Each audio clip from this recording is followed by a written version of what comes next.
The stars looked cold and distant as Admiral Korthak stood on the bridge of his flagship, watching the massive fleet take position. 300 warships stretched across space like a metal cloud, their hulls gleaming under the light of nearby suns. Each ship carried enough firepower to crack a planet in half. Together, they formed the largest battle fleet the Zephrian hegemony had ever assembled. Korthak's had gray skin that looked like old leather. His forearms moved with practiced precision as he studied the tactical displays. His red eyes glowed with satisfaction. After 50 years of military service and dozens of conquered worlds, he knew victory when he saw it. The humans would fall today, just like every other species that had dared to resist the hegemony. Admiral. "All ships report ready for battle," said Commander Vextel, his second-in-command. The younger officer's voice carried excitement that made Korthax remember his own first major campaign. "Good. Begin the final approach to human space. Signal all captains to maintain formation." Korthax turned back to the main view screen, where a small blue dot marked Earth's location. "Today we end this war." The Zephrians had been studying humans for 3 years, ever since first contact had gone badly wrong. The humans had refused to surrender, refused to accept hegemony rule, and worst of all, they had actually won several small battles against Zephrian scout fleets. This defiance could not be allowed to continue. Other species were watching, and some were beginning to whisper about resistance. But resistance required hope, and hope would die with humanity. On the bridge of the human destroyer, UHS Defiance, Captain Lisa Grant watched her sensor displays with growing dread. The numbers made no sense, but her equipment kept showing the same impossible readings. She counted the enemy ships again, hoping for an error. 300 confirmed contacts, Captain," reported Lieutenant Dan Morris from the sensor station. His young face had gone pale, all showing Zephrian energy signatures. Estimated time to engagement range is 6 hours. Lisa felt her stomach drop. The entire human fleet consisted of only 50 ships, and most of those were smaller vessels like her own destroyer. Against 300 alien warships, they stood no chance. She had fought the Zephrians before and knew how deadly their weapons could be. "Send a priority message to Fleet Command," she ordered, trying to keep her voice steady. "Confirm enemy fleet size and request instructions." The message would reach Admiral Jake Morrison on Earth in 20 minutes. Lisa wondered what orders could possibly help in this situation. Retreat seemed like the only smart choice, but where could they go? The Zephrians had surrounded human space on 3 sides. Back on Earth, Admiral Morrison stood in the underground command center beneath Geneva, watching the tactical map that showed every human ship in space. Red dots marked the approaching enemy fleet, while blue dots showed his own forces. The difference in numbers made him feel sick. Morrison was 60 years old, with gray hair and tired eyes that had seen too many battles. He had been fighting the Zephrians since the war began, and he knew their tactics better than any other human commander. They liked to use overwhelming force to crush enemy morale before the real fighting even started. Usually it worked. "Sir, message from Captain Grant," announced Colonel Amy Parker, his communications officer. "She confirms 300 enemy ships approaching Sector 7. Morrison nodded slowly. He'd been expecting this moment for months. Ever since intelligence reports suggested the Zephrians were building up for a major offensive. The question was whether his secret weapon was ready. "Get me a secure line to Captain Phillips," Morrison ordered. 10 minutes later, the face of Captain Ryan Phillips appeared on Morrison's private screen. Phillips looked younger than his 40 years, with brown hair and blue eyes that seemed to hold secrets. Behind him, Morrison could see the strange, curved walls of his ship's bridge. "Admiral, we've been monitoring the situation," Phillips said, without waiting for Morrison to speak. "My crew is ready." "Are you certain about this, Ryan?" "We're asking a lot from one ship, even yours." Phillips smiled, but it was not a happy expression. "Admiral, we've been preparing for this moment for 2 years. The Horizon Walker can handle whatever the Zephrians throw at us. Trust me on this." Morrison wanted to believe him, but the weight of responsibility pressed down like a mountain. If Phillips failed, humanity would be finished. But if he succeeded, everything would change. "Very well, Captain. You have authorization to proceed with Operation Doorway. God help us all." "You won't need God's help, Admiral. We have something better." Phillips paused, and his expression grew serious. "We have human stubbornness. The connection ended, leaving Morrison alone with his doubts. Operation Doorway was the most classified project in human history. Only 12 people knew the full details, and 3 of them were dead from the experimental testing phase. The technology came from something no human should have been able to understand, much less use. But desperate times called for desperate measures, high above Earth's surface. In the secret military shipyard hidden behind the moon, Captain Phillips walked through the corridors of the UHS Horizon Walker. The ship looked ordinary from the outside, just another human cruiser with standard weapons and armor. But appearances were deceiving. Chief Engineer Amy Foster met him at the entrance to the main engine room. She was 35, with red hair tied back in a ponytail and oil stains on her uniform. Her hands shook slightly, but her voice was steady. "Captain, all systems are showing green. Dimensional drives are operating within normal parameters. The weapon systems have been calibrated for multi-phase targeting." Phillips nodded. Amy had worked miracles to make the impossible technology function with human equipment. If anyone could keep the ship running during what was coming, it was her. "Thank you, Amy. Signal all department heads to report to the bridge in 10 minutes. It's time to show the galaxy what humans can really do when we stop playing by their rules." The Zephrian fleet moved through space like a swarm of metal death. Admiral Korthax watched the tactical display with satisfaction as his ships took perfect formation. Each captain knew their role in the coming battle. The humans would be crushed between 2 massive groups of warships, with nowhere to run and no hope of victory. "Admiral, we are detecting something unusual," reported scanner operator Zephrian from his station. His voice carried confusion that made Korthax look up from his battle plans. "What kind of unusual?" Korthax asked, walking over to examine the scanner readings himself. "A single human ship, sir, but it is not where it should be." Zephkin pointed at the display. "Our sensors show it approaching from the direction of the galactic core. That region is empty space, with no planets or stations for thousands of light years." Korthax studied the readings. The ship appeared to be a standard human cruiser, but something was wrong with the sensor data. The vessels seemed to flicker on the screen, sometimes appearing solid and sometimes fading to almost nothing. "Sensor malfunction?"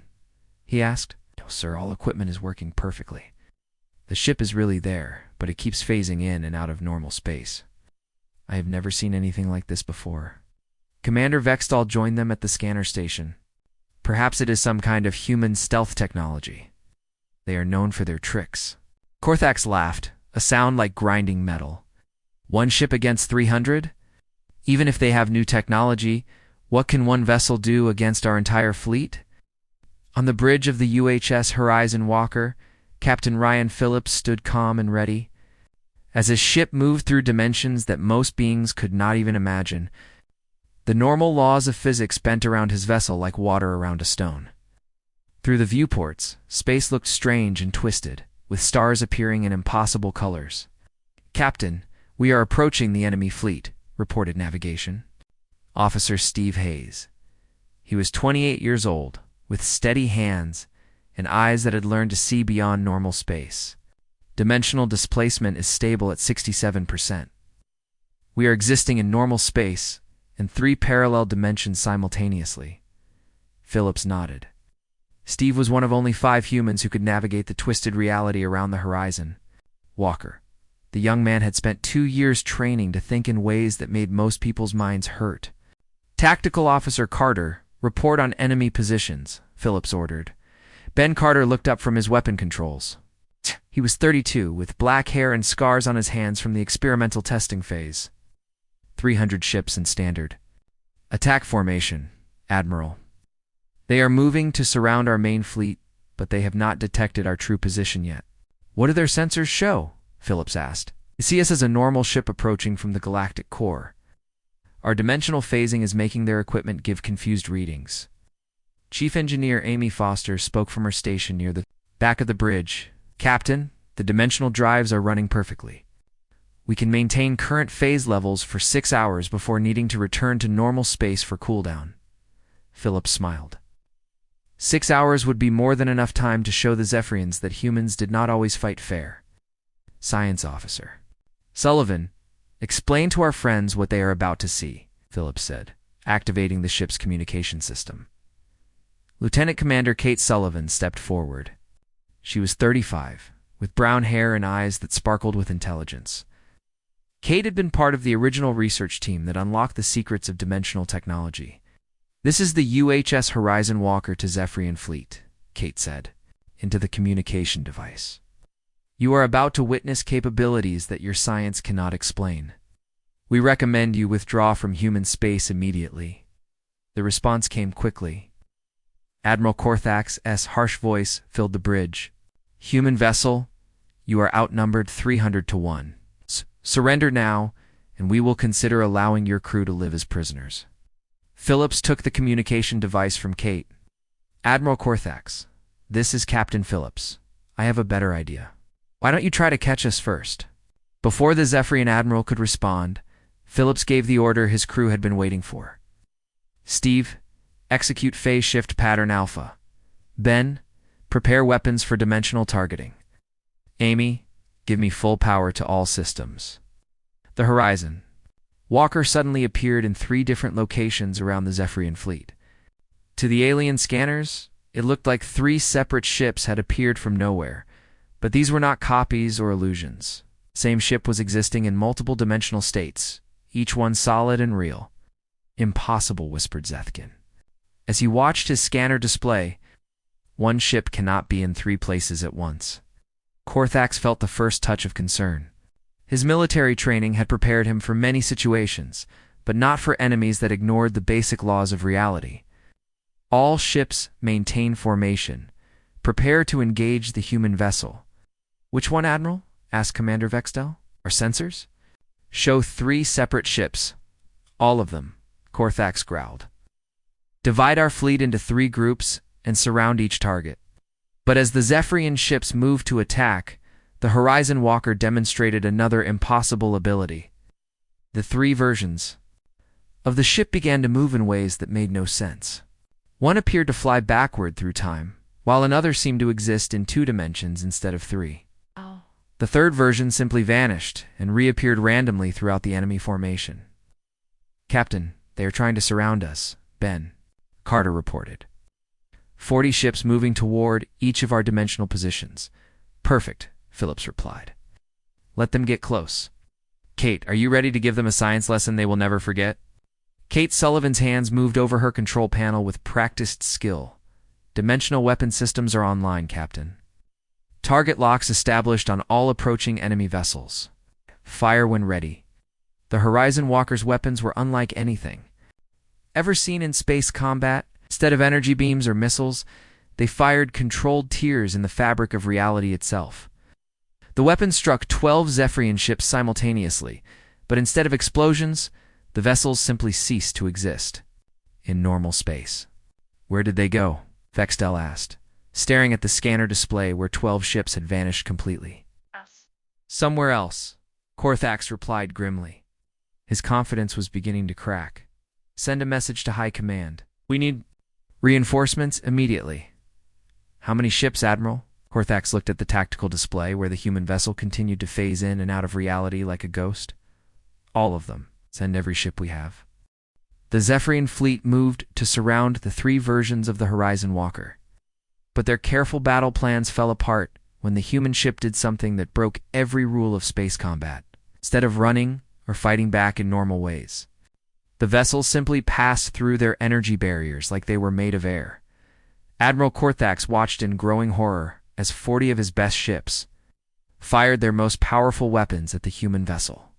The energy beams and plasma missiles struck their target directly. But instead of exploding, the Horizon Walker absorbed the attacks and seemed to grow brighter. Report, Korthax demanded, his forearms gripping the command chair so hard his claws left marks in the metal. Direct hits on all 3 targets, Admiral, reported Weapons Officer Kreshva.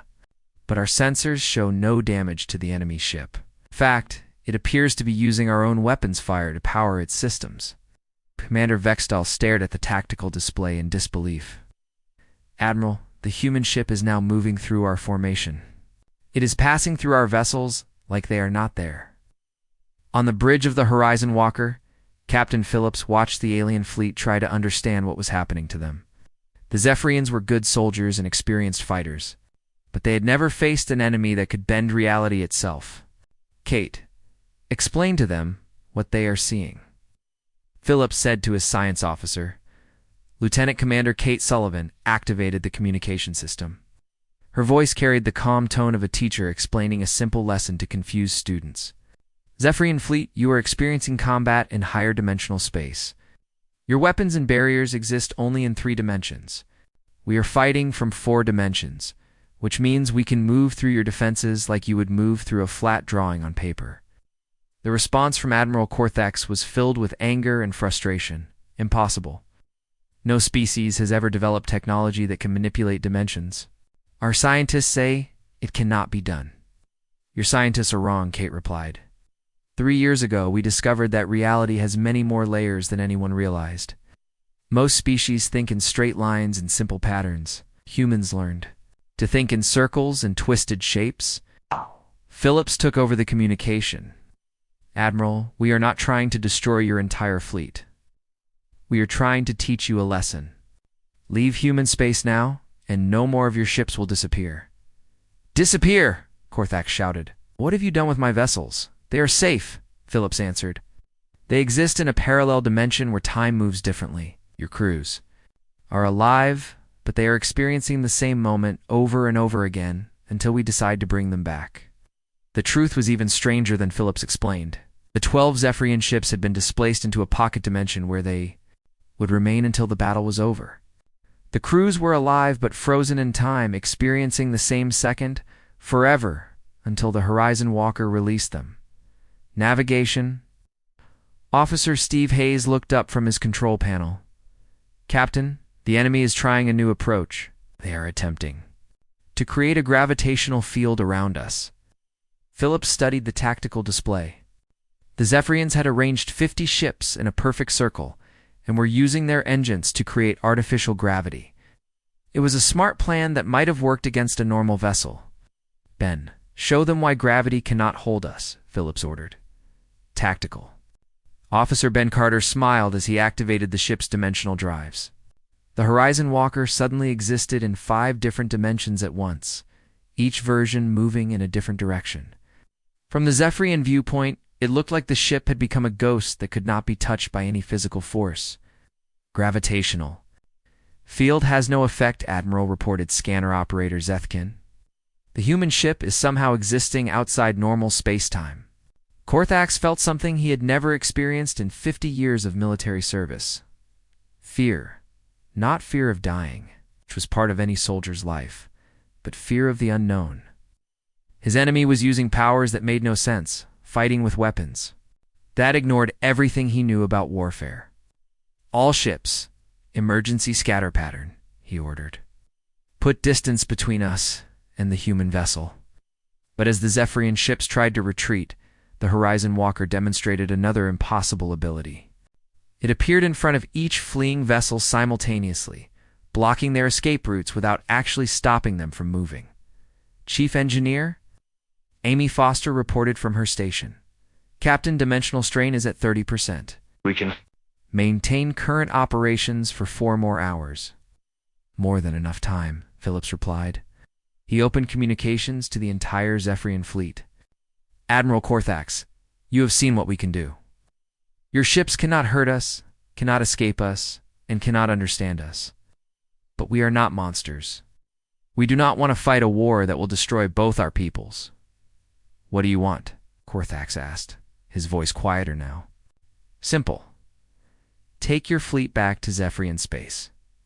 Tell your leaders that humans are not as weak as they believed. Tell them that we have learned to fight in ways they cannot imagine.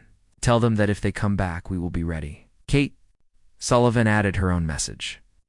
Admiral, your species has conquered many worlds because you were stronger and had better technology. But strength and technology are not everything. Sometimes the most important thing is the ability to see possibilities that others cannot see. For several minutes, space was silent except for the hum of engines and the whisper of solar wind. Admiral Corthax was thinking, weighing his options. He had come here to destroy humanity, but now he was not sure if that was even possible. Finally, he spoke. Human ship, you have shown us abilities we do not understand. But the hegemony does not retreat from any battle. It will call for reinforcements. Phillips sighed. He had hoped the Zephrians would be smart enough to leave, but pride was often stronger than wisdom. Very well, Admiral. Call your reinforcements. But remember that you chose to continue this fight. The captain turned to his crew. All stations prepare for extended combat operations. It looks like we are going to have to teach the entire Zephrian military about the new rules of warfare. As if responding to his words, the communication system crackled with incoming messages. Korthax was calling every available ship in the sector, demanding immediate support. Within hours, the human vessel would face not 300 ships, but over 1,000. But Captain Phillips was not worried. The Zephrians still did not understand. What they were really fighting? 3 years earlier, on a dead world at the edge of known space, Dr. Alex Thompson knelt beside the strangest object he had ever seen. The artifact was perfectly smooth, shaped like a crystal, but made from some material that seemed to bend light around itself. His team had been searching this lifeless planet for weeks, following energy readings that made no sense. Maria, are you getting these measurements? Alex called to his partner, Dr. Maria Lopez, who was running scans from 20 feet away. Maria looked up from her equipment, her dark eyes filled with excitement and fear. Alex, this thing is putting out energy signatures that should not be possible. It exists in normal space, but my sensors also detect it in at least 6 other dimensions. The research team had been sent to investigate reports of strange phenomena on the planet designated as Kepler 44-C. Ships passing through the system reported seeing lights that moved in impossible ways and detecting energy sources that vanished. When approached directly, Dr. Thompson was 45 years old, with gray hair and the patient manner of a man who had spent his life solving puzzles. He had studied alien technology for 20 years, but nothing had prepared him for what they found on this empty world. "How old do you think it is?" asked Dr. Jennifer Walsh, the team's archaeologist. She was examining the area around the artifact, looking for any signs of the civilization that had left it behind. "The rock formation suggests this has been here for at least 50,000 years, Jennifer continued. Maybe longer. But there are no other signs of advanced life on this planet. No cities, no roads, no buildings, just this one object." Stood up slowly, his knees protesting after hours of careful examination. Maybe whoever built this did not live here. Maybe they left it as a message or a test. A test for what? For someone smart enough to figure out what it does? Over the following months, the research team worked in secret to understand the artifact. They discovered that it was not a weapon or a tool, but something far more important. It was a key. That opened doors to parts of reality that no one had ever imagined. The breakthrough came when Dr. Lopez realized that the artifact responded to specific thought patterns. When someone approached it while thinking in certain ways, it would activate and show them glimpses of higher dimensional space. "It requires a particular kind of mind," Maria explained to Alex during one of their late-night research sessions. "Most species think in straight lines. They see problems and look for direct solutions. But this technology only works for minds that can think in circles and spirals." "You mean it was designed for humans?" Alex asked. "Not specifically, but humans seem to be unusually good at the kind of thinking it requires. We are willing to consider ideas that other species reject as impossible." The artifact taught them that reality had layers, like an onion. Most life existed only in the outer layer, never knowing that deeper levels existed, but with the right technology and the right way of thinking, it was possible to move between these layers. Dr. Thompson contacted Mel Morrison as soon as they understood what they had found. The military implications were obvious, but Alex insisted that the technology be used carefully. "This is not just a new weapon," Alex told the Admiral during their first meeting. "This is a completely different way of existing in the universe. If we use it wrong, we could damage reality itself." Morrison was skeptical at first. The idea of dimensional technology sounded like something from science fiction movies. But when Alex demonstrated a small device that could make objects disappear, and reappear, the Admiral became a believer. "How long will it take to build a ship with this technology?" Morrison asked. "At least 2 years," Alex replied. "We need to understand how to integrate it with human technology without destroying both. We need to find people who can operate it without going insane." The selection process for the Horizon Walker's crew was unlike anything the military had ever done. They did not look for the strongest or fastest candidates. Instead, they searched for people who could think in ways that defied normal logic. Captain Ryan Phillips was chosen because he had spent his career finding creative solutions to impossible problems. During the war's early battles, he had developed tactics that confused enemy commanders by attacking in ways that made no strategic sense but somehow worked. Navigation. Officer Steve Hayes was selected because he could visualize four-dimensional space in his mind. Most people became sick when they tried to think beyond 3 dimensions. But Steve found it natural and easy. Chief Engineer Amy Foster earned her place by successfully building machines that other engineers said were impossible. She had an intuitive understanding of how different technologies could work together, even when they seemed incompatible. The training process took 18 months. Crew members learned to operate equipment that existed in multiple dimensions simultaneously. Practiced fighting battles where the enemy could be above, below, and inside their position at the same time. Many candidates quit during training. The mental strain of thinking in higher dimensions was too much for most people. But those who completed the program emerged changed, able to see reality in ways that no human had ever experienced before, back in the present. As Captain Phillips prepared to face over 1,000 Zephrian warships, he remembered Dr. Thompson's final words before the Horizon Walker launched on its first mission. "Remember, Ryan," the old scientist had said, "this technology does not make you stronger or faster. It makes you free. Free from the limitations that other species accept without question. Use that freedom wisely." Phillips looked around his bridge at the crew who had learned to think beyond normal limits. Each of them understood that they were not just fighting a battle. They were proving that humans could adapt to anything the universe threw at them. "Kate, prepare to show our friends what human creativity really looks like," Phillips said to his science officer. "With pleasure," Captain Kate Sullivan replied, her fingers dancing over controls that manipulated the basic forces of reality. The real battle was about to begin. Admiral Korthax stood on his bridge, watching the tactical display as over 1,000 Zephrian warships took position around the single human vessel. Ships had arrived from 12 different star systems, forming the largest military force the hegemony had ever assembled. Surely one ship, no matter how strange, could not stand against such overwhelming numbers. "Admiral, all reinforcement fleets report ready for battle," Commander Vextel announced. "We have 1,200 vessels in attack formation. Every weapon is aimed at the human ship." Korthax felt his confidence returning. The human vessel had shown impressive technology, but there were limits to what any single ship could do. Numbers still mattered in warfare, even if the enemy had some new tricks. "Signal all ships to fire simultaneously," Korthax ordered. "I want that human vessel destroyed completely." 1,200 warships opened fire at once.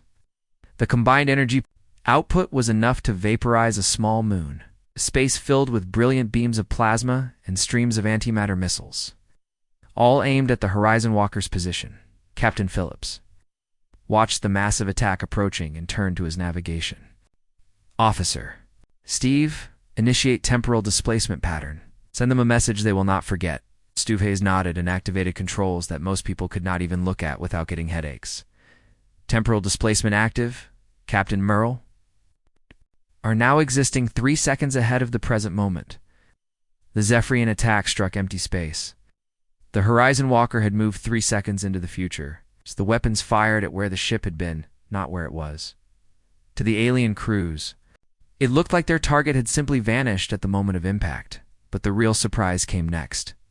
The Horizon Walker appeared behind the Zephrian fleet and fired its dimensional weapons, not at the ships, but at the space around them. 12 controlled tiers in reality opened throughout the enemy formation. "What is happening?" Vextol shouted. As his scanner readings went completely insane, the tears in space-time created a chain reaction. Some Zephrian ships found themselves firing at their own vessels from 10 minutes ago.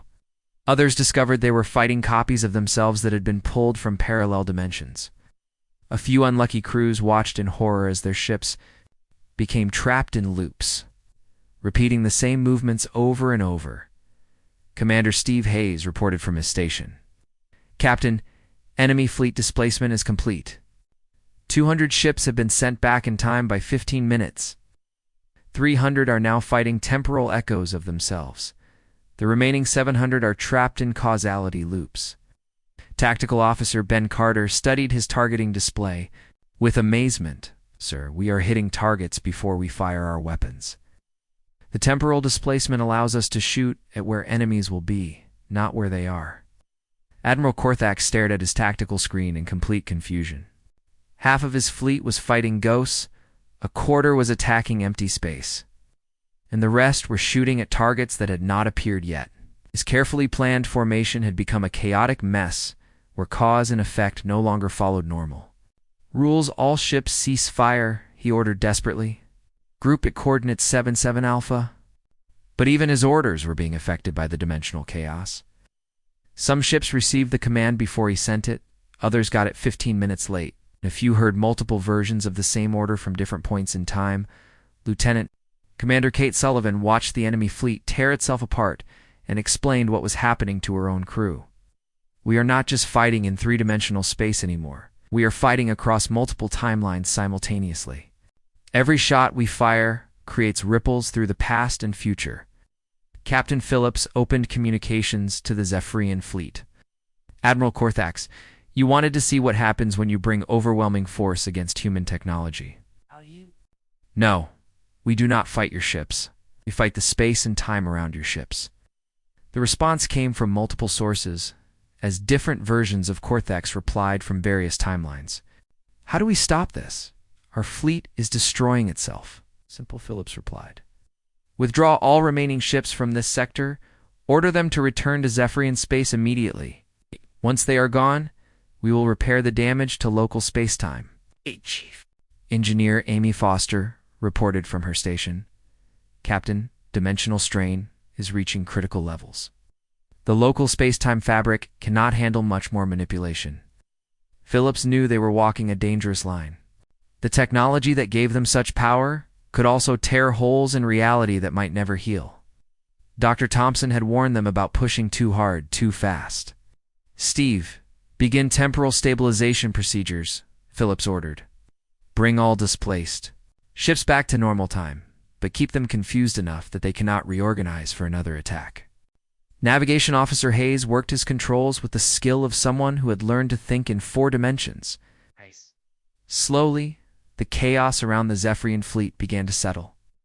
Ships that had been fighting themselves found their targets disappearing.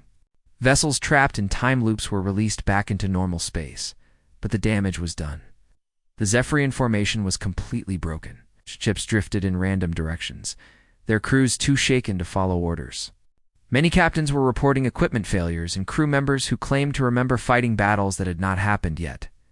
Admiral Korthax found himself in command of a fleet that no longer trusted its own sensors or memories. It's tactical. Officers were arguing about what they had seen, some claiming the battle had lasted hours, while others insisted only minutes had passed. Admiral, his scanner operator, reported with a shaking voice, I am detecting our own ships in 17 different locations. Some of them show battle damage that has not happened yet. That is impossible, Korthax replied, but his voice lacked conviction. Everything that had happened in the last hour should have been impossible. Captain Phillips broadcast a final message to the broken Zephrian fleet. Admiral, take your ships home. They cannot imagine. Tell them that we do not want to destroy you, but we will if you force us to. And tell them, added Kate Sullivan, that this was just one ship. We have others, and each one is different. The truth was even more frightening than the Zephrians realized. The Horizon Walker was only the beginning of humanity's dimensional fleet. The Zephrian fleet retreated in complete disorder. Ow. Ships limped away from the battle zone with crews that could barely remember their own names. Some vessels found themselves decades in the future. arriving at bases that did not exist yet. Others encountered multiple versions of themselves from different timelines, leading to confusion that would take years to sort out. Admiral Korthak sat in his command chair, staring at reports that made no sense. Half of his fleet was missing, scattered across time and space. The other half was reporting impossible experiences. Some crews claimed they had fought the same battle 5 different times. Others insisted they had been fighting for days, even though the ship's clock showed only 2 hours had passed. "Admiral, we are receiving surrender requests from our own ships," Commander Vextel reported, his voice filled with disbelief. "They are asking permission to surrender to themselves." Korthax closed his eyes and tried to think clearly. His military training had prepared him for many kinds of defeat, but not for this.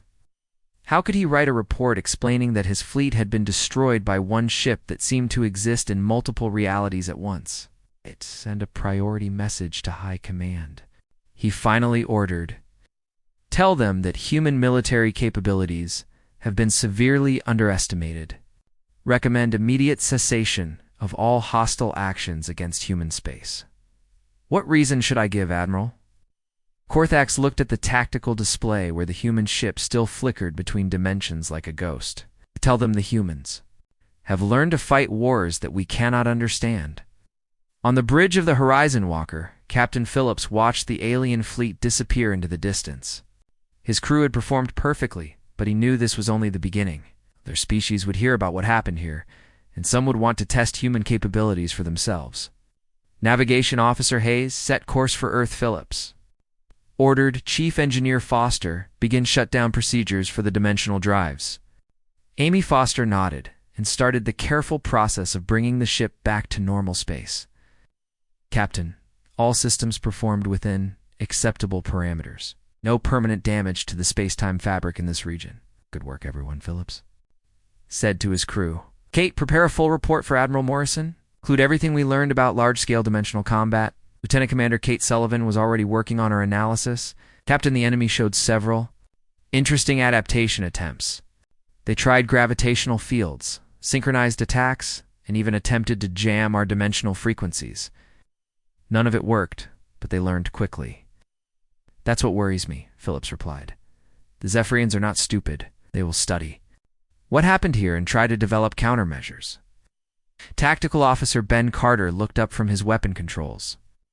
"Sir, should we be concerned about other species developing similar technology?" "No," Phillips answered with confidence. "Dr. Thompson's research showed that this technology requires a very specific type of thinking. Most alien species are too rigid in their mental patterns to use it effectively." 3 days later, the Horizon Walker arrived at Earth's hidden naval base behind the moon. Admiral Morrison was waiting to debrief the crew personally. His weathered face showed relief and pride as Captain Phillips stepped off his ship. "Ryan, the reports from our long-range sensors are almost unbelievable," Morrison said as they walked toward the briefing room. "You scattered 1,200 enemy ships with a single vessel." "We gave them a demonstration, Admiral. Nothing more. The real question is what happens next." Morrison led Phillips into a secure conference room where Dr. Alex Thompson and Dr. Maria Lopez were waiting. The scientists looked excited but also concerned about the implications of the battle. "Captain, your mission was a complete success," Dr. Thompson said, "but we need to discuss the larger picture. Other alien civilizations are already asking questions about what happened in Sector 7. Dr. Lopez activated a holographic display showing the known galaxy. Red dots marked hostile alien territories, while blue areas showed human space and allied regions. "We are detecting increased communication traffic between 12 different species. They are all trying to understand how humans defeated such a large fleet." Admiral Morrison sat down heavily. "Are we looking at a larger war?" "Possibly," Dr. Thompson replied. "Not the kind of war they expect. The dimensional technology changes everything about how conflicts will be fought." Phillips studied the star map. "Many ships like the Horizon Walker do we have now?" 7 are complete and operational," Morrison answered. 15 more will be ready within 6 months. Each one has different capabilities based on what we learned from your mission." Dr. Lopez smiled. The UHS Reality Bender can manipulate gravity across multiple dimensions. The UHS Phase Walker can exist in normal space and hyperspace simultaneously. And the UHS Time Dancer can fight battles before they officially start. Most importantly, Dr. Thompson added, we have trained over 200 crew members who can operate dimensional technology without losing their sanity. That makes us unique in the galaxy. Morrison turned to Phillips. Ryan, I want you to take command of the entire dimensional fleet. Your experience makes you the most qualified person for the job. Phillips considered the responsibility. Leading one ship was challenging enough, but commanding a fleet that could reshape reality itself was almost overwhelming. Admiral, with respect, I think we need to be very careful about how we use this power. Agreed, Morrison replied. We are not conquerors. We just want to be left alone to develop in peace. 2 weeks later, reports of the Zephrian defeat reached the Galactic Council, a loose alliance of older alien civilizations. The Council had been watching the war between humans and Zephrians with mild interest, expecting the newer species to destroy each other. Ambassador Thekimer of the Altarian Republic read the battle reports with growing alarm. According to Zephrian survivors, humans had somehow developed technology that could manipulate time and space itself. If these reports were accurate, it changed the balance of power in the entire galaxy. Honored council members, Thismer announced to the assembled representatives, Ow! We must reconsider our position regarding the human species. They have demonstrated capabilities that exceed our understanding.